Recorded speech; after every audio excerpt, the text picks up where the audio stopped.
Hey guys, it is Chad here from the Battle Warrior Podcast, and I'm just letting all you listeners know that the Battle Warrior Podcast episodes will be available across all podcast platforms, guys. So sit back, relax, and enjoy this brand new episode today.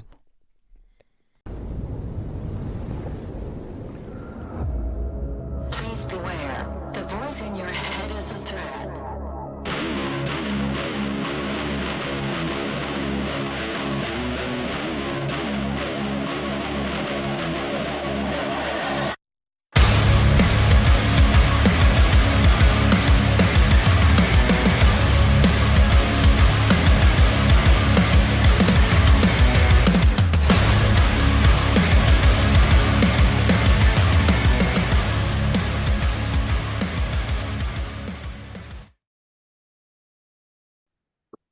Hey guys, welcome to Battle Warrior Podcast. This guest has been waiting for what, 2-3 months, somewhere in there. We've been kind of exchanging here, but the biggest thing with this one here, guys, is I want to welcome him to the show. This is David Falco. A lot of his story actually resembles a lot of mine, to be honest. Overcoming the sabotage, the alcohol, growing up in a divorced household.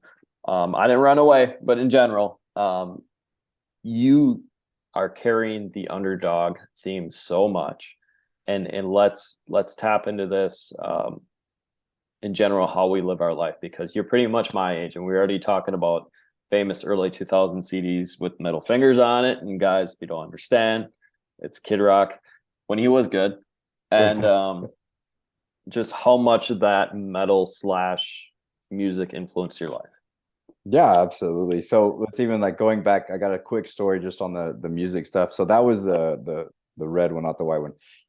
His second one, American Badass. That was his second CD. So this was so funny. So growing up, so I'm originally from Sand Springs, Oklahoma. It's a small suburb right outside of Tulsa. I can get downtown in like 12 minutes. But my father, love him to death. He was extremely conservative. And like extremely meaning like you don't wear your hat backwards. Obviously it's like you dress a specific way, you act a specific way, had a curfew, like all that, right? And so this was so funny when we were talking about like metal and music and growing up when you're a teenager and you get into your rebellious years. That particular CD I remember because it was all coming out with the parental advisory stickers on them, right? Bottom right hand corner.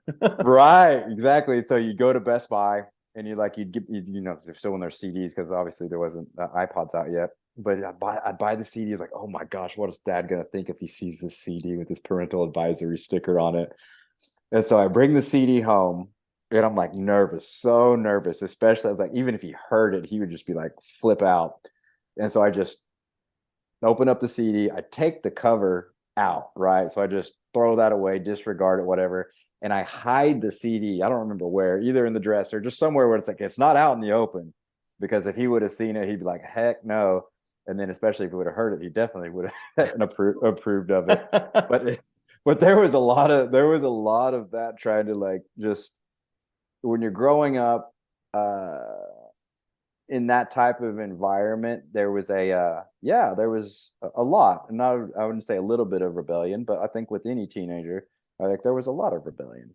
And so when we're talking about music too as well, that's actually switched a lot over my life because I definitely believe that the type of messaging that you input is going to have an effect on your output. So the shows that you watch, to the music that you listen to, I mean, even the people, obviously the people, the friends, the circles that you hang out with, are going to have some sort of influence on the way that you behave. And as I've gotten older now, it's like I'm very, very intentional with all of those. And it's very, very important when we're talking about you guys wanting to prime your mind, you want to prime your environment, you want to become a certain type of individual when you're wanting to level up. You have to be intentional with those types of things. And so it's everywhere with the internet, stuff you watch on YouTube, everything matters, absolutely everything. But yeah, when I was growing up, teenager, and even in my early 20s, it was a lot of heavy metal, a lot of angry, right? A lot of angry music. And that only just fueled a lot of my rebellion and a lot of my negative emotions. I still think that it's absolutely useful. I will still play stuff on Spotify while I'm working out, and it's like we can use that type of aggression in a positive manner. But yeah, there was a time when it was definitely fueling a lot of not so good feelings. But we grow. Well, and the thing you're already talking about is clearing your circle and reevaluating and being intentional with everything. Mm-hmm. And I want to explain to people that I gave up drinking and long time ago. Not say long time ago, pretty much 1,200 days ago. And the thing about it is I had to reevaluate, okay, who's in my circle? Where am I getting this influence? How am I looking at it? How am I going to sit here and overcome this? How am I going to learn new skills, something I'm addicted to? And my theory came out of this. I'm going to be addicted to something because that's just who I am. I love to dig into stuff further, and I'm going to use addicting personality. And I'm not even going to use it as like the ADHD type mentality. Just I'm all in on my life on these areas. You have an extreme personality. Thank you. And it is like me too. That's how I relate. It's like, yeah, I wouldn't say addictive person. They're just extreme type of person. Yeah, and I looked at it this way: is when I knew I was quit drinking, and thank God I had lockdown. I looked at that situation and say, okay, here's my fresh plate. Which friends are going to be the bad influence? Which friends are the ones that are causing me to drink at the bars? Whatever it is. And I completely cleaned that whole plate off. Mm-hmm. And what happens in this life? Yes, I started putting people back in. I started getting new crowds, and now, further along the journey, especially with my fitness, my training, whatever it is. I don't know who said it, if it was Andy Frisella or someone, or even, one of your mentors, that when you go from step 2 to step 3, there's going to be a gray area and you almost become like a lone wolf, kind of jump into the next level. Yeah, absolutely. I can relate with that a lot, even with the, whether it's getting sober, whether it's, absolutely. Dude, we can go so deep on this. Getting sober, improving your fitness, starting a business, heck, even just like committing to a relationship, right? Like I'm going to go that route. It has its challenges for sure. And a lot of times when you're in that transition, I guess so many great stories with this. When you're in that transition, it can be lonely. And that's okay. And for people that are going to hear this episode, is like, whatever that transition is for you, whether it's the new chapter, you're trying to improve, you're trying to, start that next chapter of your life. You've made a decision that I am done with this part of my life, and I do not want to, it's like, I'm done with it. I want to get better, whatever that is. And you decide, is like, I'm going to take those steps forward. Like, get ready. Like, it's not just going to be like, oh, okay, the world's just like, good for you. Good for you. Right? No. You're going to have your challenges. And I always tell people, it's like, this is where the tests are going to come, but you also need those tests because those are the opportunities for you to prove to yourself that you are different, that you are new, and that you are serious about making these positive changes. But absolutely, it's just like, dude, we could talk about my battles with alcohol. We could talk about just I'll just go into it. So, dude, I feel like you and I got a lot of similarities. So, you go into your 20s, right? It's this time in your life of discovery. So here's part of my like personal testimony and like overcoming things. So you're in your 20s, you're in this whole like discovery, is like, who am I? What am I going to do with my life? Where's it going? This and that and everything. I got into a crowd, and I actually had to reverse engineer how in the world this completely happened. But I ended up getting into a crowd with a bunch of partiers, and I was really never like into that. Like I said, I was extremely disciplined, came from a conservative upbringing, and eventually over time, you go into college, and this is post-college, and I did my fair share of partying in college, but not like I did post-college into my 20s. Long story short, this type of lifestyle, the nightlife, the bars, the clubs, always going out to eat, spending, right? You get into that lifestyle. And for me, I had racked up over $10,000 in just consumer debt. So this isn't like self-development or investments or anything. This was just spending. So I'd racked up, thousands and thousands and thousands of dollars, just stupid stuff. And I got to a point of trying to work my way out of it and getting nowhere. Minimum payment here, whatever. And I'm just going around in circles. Nothing ever happened. It was either Christmas night or it was like the day after Christmas. I'd done my rounds. I'd gone to my parents, all this stuff. It was like, I ended up back home. I was in the kitchen, pitch dark. The only light that was illuminating was from my laptop, right? And so I ended up watching a video that I had seen from a mentor of mine at that time. And he said something, I don't even remember what it was, but I remember it's like one of those aha light bulb moments. It's like where you have this epiphany and the light bulb goes off. And I told myself, I was like, David, it's like, if you're going to be serious about this, and just like you, Chad, is like, if you're going to be serious about this, like you need to change 1000%, not 10%, not 100%, like all in. Like, again, those extreme personalities, right? It's like, you need to go all in. And so what I told myself is the way that you're living, like these people over here, is not going to solve this problem. I'm trying to get out of this debt, right? It's like, you're just running around in circles, not getting anywhere, and it's not working. For you to solve this problem once and for all, like, you are going to have to change 1000%. It's like, you have to stop hanging out with these people. And so I sat back and, I'm like, all right, okay. And Chad, when I'm talking about you have to start hanging out with these people, I'm not talking about one. I'm not talking about two or three. I'm talking about my entire social circle that I had grow to know. And so that night, I just made a decision. So here was my strategy for you guys listening. So this was it. I was like, all right, fine, let's do it. I woke up, I went to work, I went to work out, I went home. Next day, I woke up, I went to work, I went to work out, I went home. And I just put that on wash, rinse, repeat, day after day, week after week, month after month. During this time, so what we were talking about a while ago with like the challenges coming, I tell people like, get ready, right?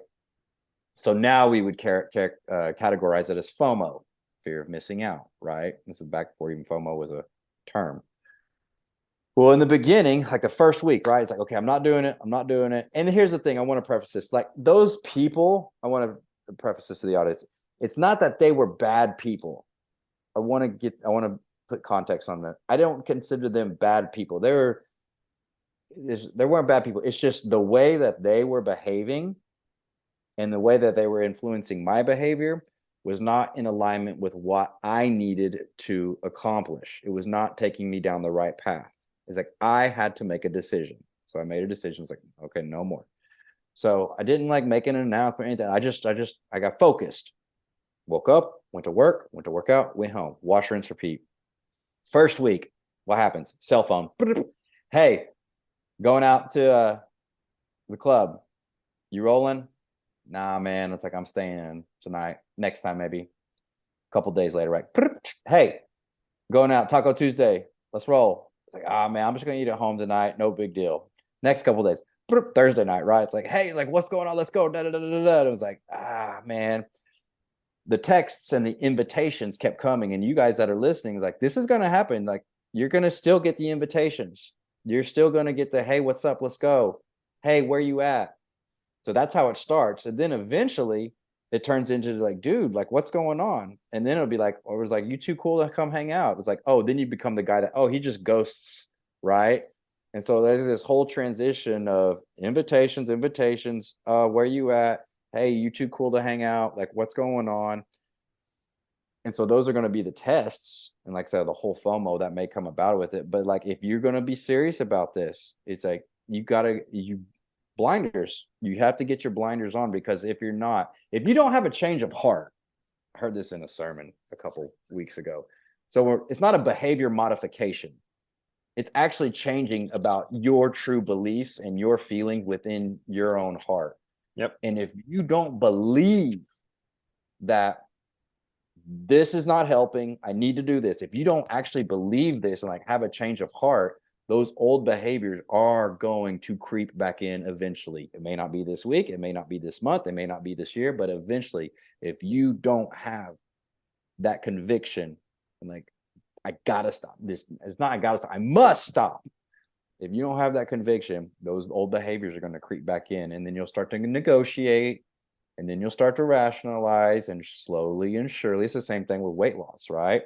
It's like you don't have to be a freaking monk, but you need to have that internal conviction, because without it, you're going to fall back in. It's going to happen eventually.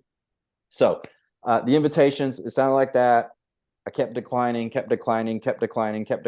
Eventually, what happened? They stopped inviting me. They stopped texting me. They stopped messaging me. How long did that take? I don't know, and I don't remember, but that's typically what you'll see when you're trying to level up in your life. You're trying to turn the page, trying to have a new chapter. The temptations are still going to be there, right?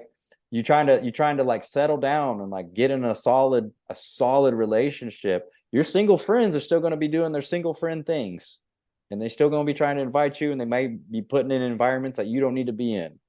You're trying to sober up. Well, your partying friends are still going to do their partying things, and they're still going to invite you out, and they're going to be in environments that aren't conducive with being sober. You want to get fit.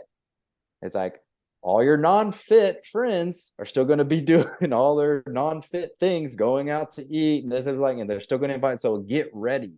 But it's like, if you put your blinders on and you stay focused and you keep just chipping away, one day at a time. You've probably heard the video with Ed Milet, and he talks about his dad. Yeah. Power of one more. Yeah. He's the power of one more. He's like, do you feel like quitting? He's like, yeah, man. He's like, just don't quit today. Right. Just today. Just don't quit today. I've actually used that video for me in a lot of things. So many times. Is like, you're going to have the adversity, you're going to have the struggles, you're going to have the trials and the tribulations, and you're going to want to quit. And what's helped me in that particular video, I just remember, he's like, just don't quit today. And so there's even been times, even with my battle with alcohol, it's like triggers. And this is so appropriate because it's Friday. For some reason, about Friday nights, I am triggered because of that particular pattern. I'd been in that pattern for years. I started drinking when I was 19. And so it was almost like clockwork. Thursdays were the Fridays. Thursday was the weekend, right? But especially with Thursdays. But then when Friday comes around, like, you're officially, it's the weekend officially, right? And so I'd been in that pattern for 20 years. And so when I decided, and going back to that, when I decided, it's like, I need to change internally, like stop. It's like, I'm still triggered every Friday. It's like, oh man, one would be nice. And it's like, it's not to get drunk, it's just to chill. And that was me about how I used alcohol. It's like, I didn't overdo. I'm a fitness professional, so I don't always go, but when I do, again, extreme personalities, it was either stress, coping with stress, or celebratory. Fun. Yeah, fun, right? But I didn't know how to pump the brakes. Yep. And so my brain was like, dude, you're disciplined all the time. You deserve to have fun. Go have your fun. And I would just overdo it. Anyways, I'm jumping from story to story. No. And this is a perfect thing because I really don't care if they listen to it or not. Last weekend was the first weekend that I actually went back into this new bar, actually locally. New company, bought them all a couple of years ago, and obviously I'm sobering up. And honestly, guys, I don't forcefully go into the bar.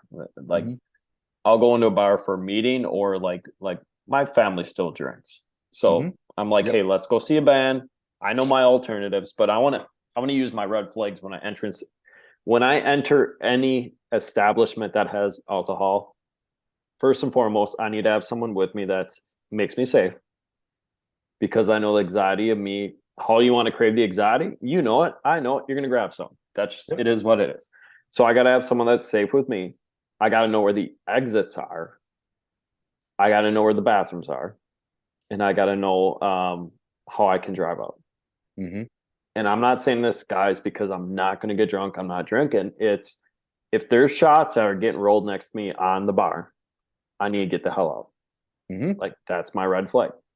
If I see people that are getting near me and no matter what are going to get me uncomfortable, I'm gonna be like, hey guys, I appreciate you, I'm appreciate y'all, whatever. I'm going to go to the bathroom quick. That's my way out. The reasoning why is there's two things that occurred this past weekend actually. We sat down, we enjoyed the band. Obviously, my parents had a few, whatever, and they know I'm non-alcoholic, so I had non-alcohol stuff. But people watching for the first time ever in a long time. And I looked at my mom at this place. I said, "Why are all these girls failing with these dudes that just treat them absolutely like shit?" Mm-hmm. And and she's like, "I don't think they know why." I'm like, what do you mean? I'm like, Mom, look at all these girls around here. They're absolutely gorgeous. I know, and this is a confidence thing. I'm going to tell him cocky here 2 seconds here, but put all the work of sobering up, put all the work of working out, running, our routine. My routine's the same thing as yours, pretty much. Wake up, work out, go to bed. A little podcast stuff in there. But the thing about it is, like, I know I have a lot more to offer to if I'm looking at this, I think there was like 800 people there. Like, Mm-hmm. you could people watch. I could be like, I got all you guys schooled. And this is it's not a cocky thing, it's a confidence thing, because first and foremost, we're controlling the demons, or at least attempting to control the demons. Mm-hmm. We know the awareness of the demons. Yeah. And when you're sobering up, you understand the demons. Like, you understand yourself. And I looked at this, I'm like, these people have no freaking clue what's going on. I think the biggest thing is people don't think that they're capable of XYZ if they're not drinking. You get that it's like, I need this liquid courage, right? Or as like, I'm not as fun, or whatever their story that they're telling themselves is they feel like they need that substance to accomplish what it is that they're coming. So even for me, it's like, oh, I just need this to relax. I just want to numb out, chill, not think about work. No, and it's like, I'm not able to handle my stress if I don't do this, which is completely not true, but is what I was telling myself. Yep. Right. And so whatever it is for you guys out there, like the stories that you're telling yourself. I had a conversation with a student this morning. She's like, David, you have to understand my level of alcoholism. And she's deep. She's deep into it. She's officially, like a couple days ago, she's officially 1 month sober again.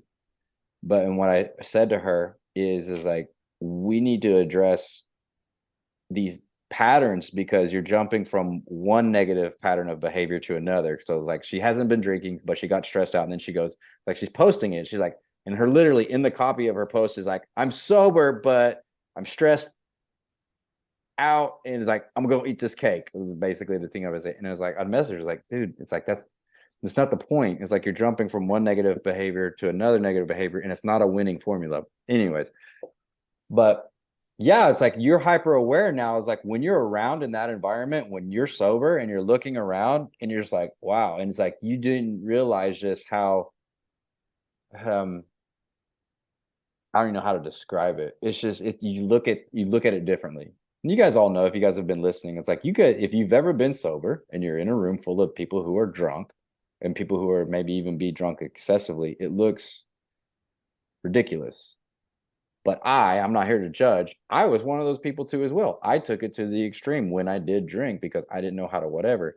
And that was part of it, was Seisha. So my partner is like, we've had plenty of discussions about this, is like, what she told me, what really helped me, we had a conversation, and she goes, we have an amazing relationship, except for when you act like this, when you act like that. And she was talking about the night before.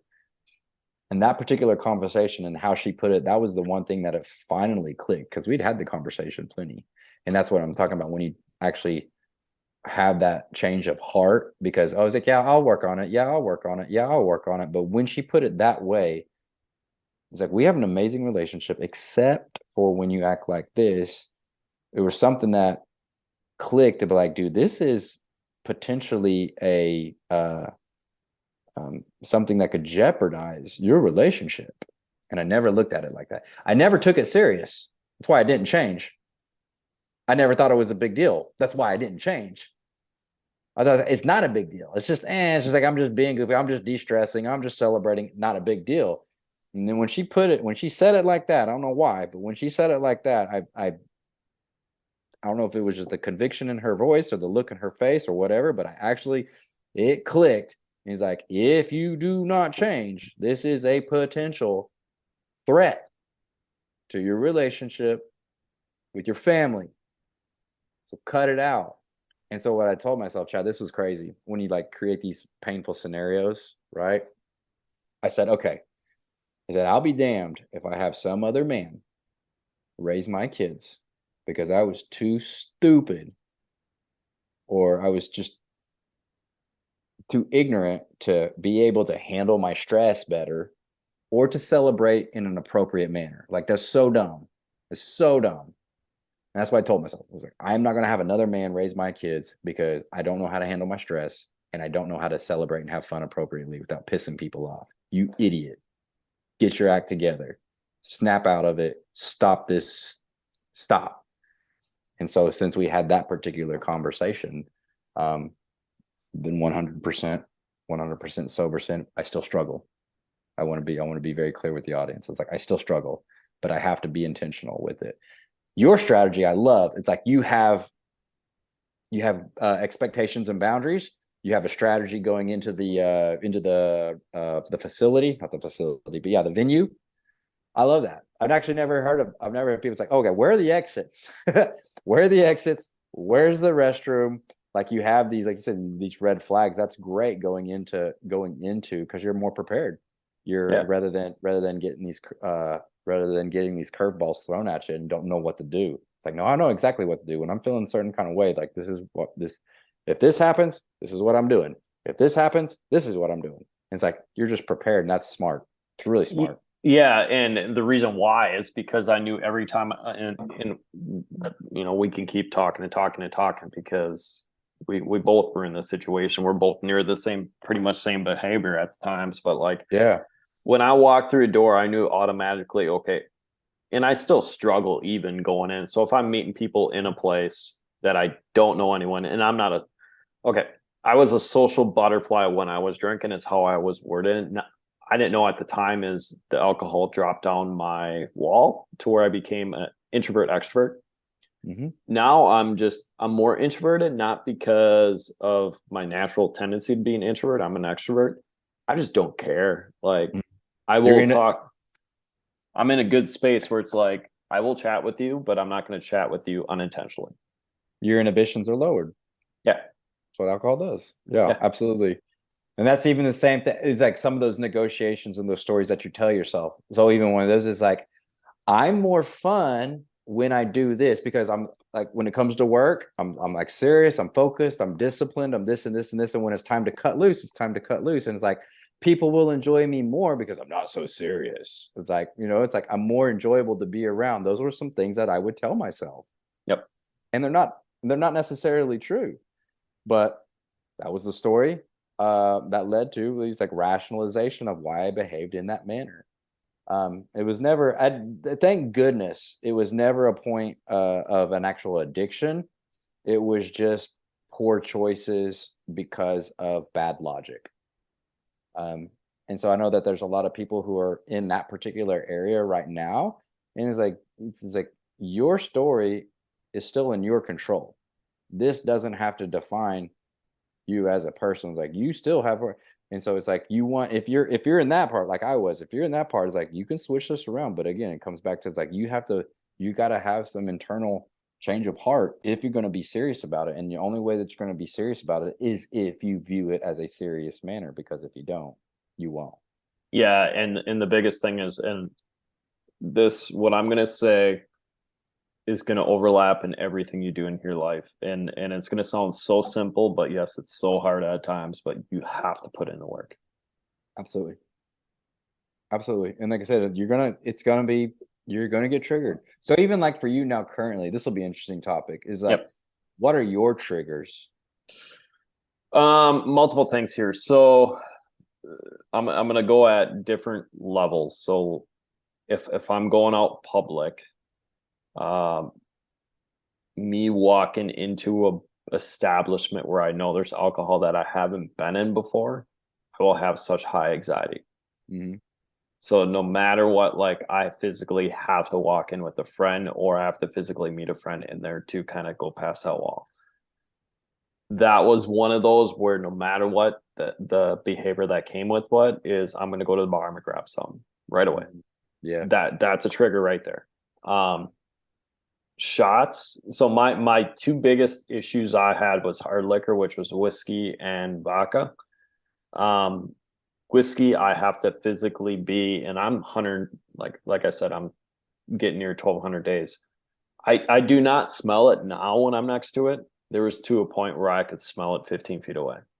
Like I could be sitting at the kitchen table, whatever it is, and if I'm at my parents, whatever, I could smell it 12, 15 feet away. Mm-hmm. That just, you're going through the phase, your body wants it, craves it, whatever it is, you're going through that phase. Any hard stuff, I pretty much, so let's say I'm sitting near the cabinet, whatever it is, if the liquor cabinet's behind me, I will physically get up and move. It's just the little tiny things in my life. With relationship wise, I'm very transparent now. And I'm gonna be brutally honest here, guys, like being sober is very tough dating. It can be, yeah. Absolutely. And but what I'm very transparent with people, and the reason is if that person's not transparent and they don't like that transparency, it's actually quite nice. They actually go away, like they get scared of it. The ones that are go ahead, sir. Oh, I said, well, it also gives you direction faster too. Yeah, absolutely. Because like I said, I mean, that's a good. It's people will be scared. It's like, oh gosh, and that's the fear. FOMO. It's like, oh my gosh, if I do that, if I live this type of way, again, those stories that you're telling yourself, I'm not going to be able to find anybody. I'm not going to be able to have any fun. It's like, what am I going to do here? What am I going to do here? And you're asking all these questions, like, what if, what if, what if, what if, what if? You'll be like, dude, well, what if you keep doing what you're doing? Like, you're not going to end up anywhere where you want to be, anyways. So, yep. But you being upfront as quickly with as possible with people, it gives you direction quickly as possible, and so it's like you can enjoy your night and then like just move on, and there's not as much guessing, or you don't want to string anybody along if that is an expectation for yourself. It's you want to stick to it as much as possible. So that's interesting. Go on your triggers. Well, and the other portion of it is when it comes to stress and stuff, I know I have to. So, like I said, this week's very heavy. I am kind of calming down right now for some odd reason, but I'm doing what I love, and podcasting calms me down. I'm weird like that. But when it comes to a tough day at work, physically, I know I need to walk in, and I'm still at Planet Fitness right now, but I walk in, I say hi to the guy that's back there, super cool cat, be like, hey man, how you doing? I'm doing great. How you doing? I'll be like, I'm going to talk to you after. Just let me go punch the wall, whatever, in a nice way. And he knows what that means, but like just let me go grip and rip for like an hour. I said, you're going to get a better version of me after, but I'm like, after that we can chat. That's fine. Yeah. So for me, no matter what, when I know that stress load is heavy, I either go for a run or I work out. I love yoga, but yoga is not my decompressor. Like I physically need to like grip and rip. I need to run long miles, or there's something that I want to get into now at the end of the year's jiu-jitsu or something where like I need a head throw, dude. Like that's just, I'm wired like that. Those are my stress relievers. I am not dating right now, and I'm be very plural with everyone here that's listening. But the reason why I'm not doing that is because I have such the most like focus on trying to get myself better, to where I don't want to spell that energy and kind of distract from it, unless a person that is perfect kind of is parallel with that. But there's so much focus and effort on making sure that I'm doing. And I'm, like I said, I'm an extreme personality. So like for me doing a half marathon, the ultras, whatever it is, I look at it as this is the gift that was given to me. And yes, I'm very spiritual, but I cuss and swear all the time. But like, this is the gift he's given me after cleaning up. Mm-hmm. I don't want to waste it. Absolutely. And that's it. I mean, that's a good outlook on it. Is, oh God, there's so many different directions you can go with that too as well. It's just like, you want to be able to be the best person for somebody else. So you say, if you're choosing not to date because like you're still working on yourself, I think that's the first step for anybody. It's like it's the same with fit. It may not be an addiction thing or not an alcohol thing. It's like, shoot, okay, I'll give you an example. I got this guy, a student. He's out in Vegas, going through a divorce. He is divorced, not going through it. Like he's divorced, right? And so, pretty recently. So he started with about 5 months ago, 6 months ago.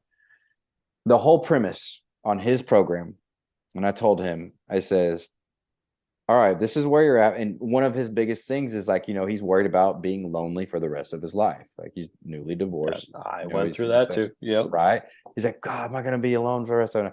I just simply told him, like, listen, but you need to focus on you right now. And this is how this is going to work. And this is the foundation of your program. I'll keep this in mind always. It's like, you are wanting to become a type of man that's going to attract the type of woman you want to attract. He's like, yeah. He's like, that lady, that particular type of woman is looking for a particular type of man. And right now, you ain't it. Yeah. He's like, yeah. He's like, we have to work on ourselves first and improve in many areas for us to even qualify to attract a woman like that. And there's nothing wrong with that. It's like, we're here. This is where we need to be to be right. And it's just all about self-development. This is it. Do we need to lose weight? Yes. Do we need to clean up our poor behaviors and habits? Yes. Do we need to start developing a stronger mindset? Yes. Do we want to have more confidence? Yes. These are all correlations. These are all correlations of you doing the right thing to make yourself a better man. It's like you start working on you. You start working on your body. You start working on your mindset. You start working on your attitude. You start working on your daily habits. You will start to become a type of man that will attract the type of woman you want to attract. No offense, ladies, but it's like, what I told him is like, we don't want the skeezers down at the dive bar. We don't. He's like, yeah, I know what you're talking about. It's like, right. It's like, we're looking for high quality woman, but a high quality woman is looking for a high quality man too as well. And if you're not it, it's like, we got to start. So you want to bring something to the table that's going to bring something to the relationship on both ends. And if you're not there yet, it's like, that's okay. Start working on getting there.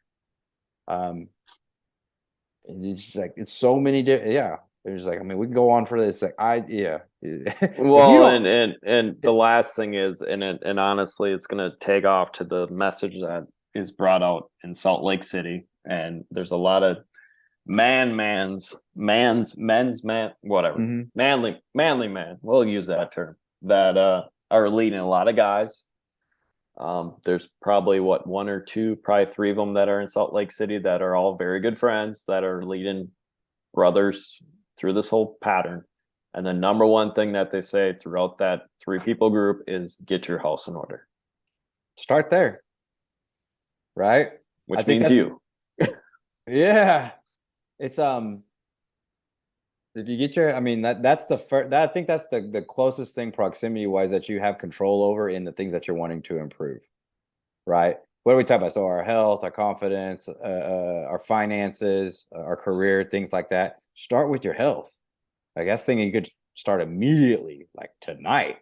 Like you could start right now and start making steps towards like leveling up to where it is you want to come. So there's a direct correlation between I think somebody's mental health and their physical health and vice versa. Absolutely, yeah. Absolutely. So and that's the thing that I'm sitting there and I tell everyone straight out, and I don't coach, but I want to get into that down the road, but not right now. But the answer I tell everyone straight out is get your mind, physical, mental, spiritual, financial. That's what is through all of our circles. Money is always the last one because you physically have to learn your skills to get to that money. You need the skills to get the. Yeah, I mean, yeah, it's not going to come the other way around, right? Yeah, yeah. So disciplin. Discipline's the foundation of all those, right? That's the foundation. Your fitness, get more disciplined. Your finances, get more disciplined. I didn't even fit. Yeah, going back to that to the first story. This will be a good thing to segue into it. So going back to it, woke up, went to work, worked out, went home. I had been dealing with that. I talked about that $10,000 for like 5 years, 6 years, getting nowhere, right? Nowhere. So I remember getting focused, getting my blinders on and just hammering, just focus. It took me 8 months. I paid off everything. And I remember, so I was over here at this Bank of Oklahoma. It's about a block away or so. I remember cutting the check, putting it in the tube, clamping the tube, putting it in the pipe, right? And it goes up the tube. And I sat back in my car, in my seat, and I wasn't like, yeah, I was like, I'm awesome, look at me go. And it's like, I wasn't excited. It was a weird feeling. I sat back and I said, why did I wait so long to finally like focus? He's like, David, look what you can accomplish if you just take it serious. And that's part of my own personal testimony to everybody. I use that part. That's a story with my finances, but it's a story about discipline.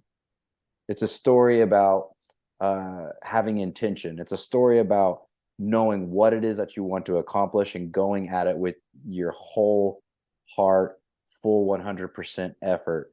When you do that, guys, whether it's you're wanting to run a marathon, whether it's you're wanting to lose 100 pounds, whether it's you wanting to get out of debt, whether it's you wanting to find that special somebody and having a relationship, it's like there is another level inside you that you can dig deep and pull out, and it can help expedite the process if you just fucking focus and eliminate the distractions. And the quicker you're able to do that, the quicker those things can happen. When will it happen? Whenever they happen. It'll never be as fast as you want it to be, but it'll happen faster than if you obviously don't. So the thing went up, cut back the check. It's like, dadgum, man. It's like, look what you can do, dude, if you can focus. It's like, what if I applied this amount of effort to all these other areas of my life? And so that's part of my personal testimony to everybody out there. It's like, just focus, like hard. And yeah, it's like you said, it's like there's certain parts where you're going to feel lonely. There's going to be certain parts where you're going to feel some kind of way, but those are the opportunities for growth. Those are the opportunities to learn. And it's like that's the part that's we'll see if the person's serious. Are they just talking about it? Or are they actually really gonna do it? Oh, it'd be cool to run a marathon. All right, let's see. Let's see how much you train.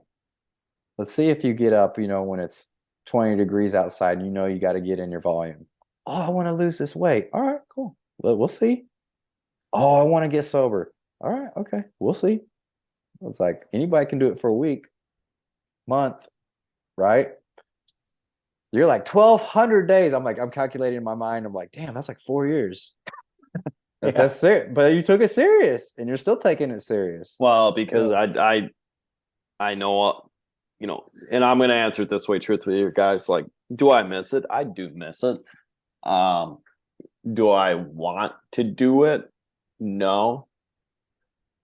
But each time I'm in that environment further along this journey, I definitely have reasons why I'm glad I am doing it. I'm not doing it. Sorry. How I want to word that.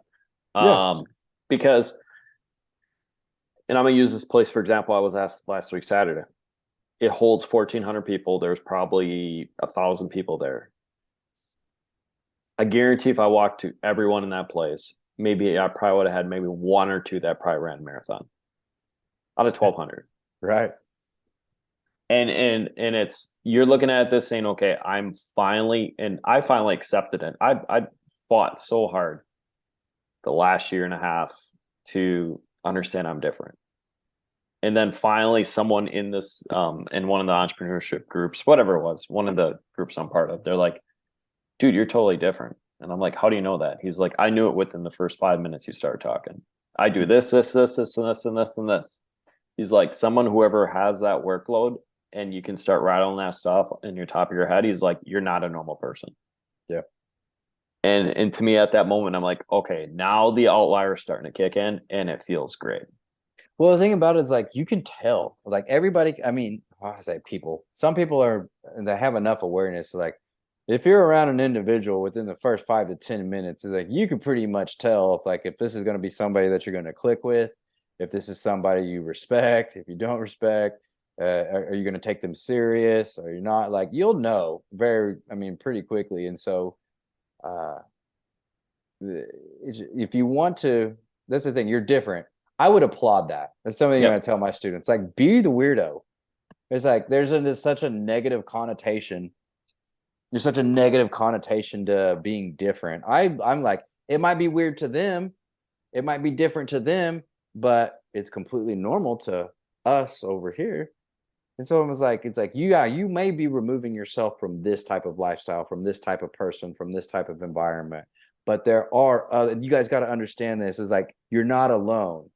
Even when you're making that journey, sobriety, fitness, spirituality, it's like there is another contingent of people who are there waiting for you and will be more welcoming.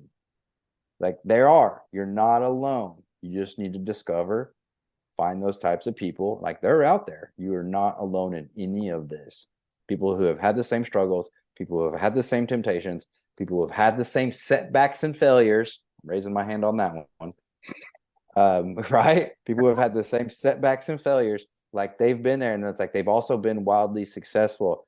You want to be able to find those people so that you can move yourself along and level up. You're not going to find those people in the same old places.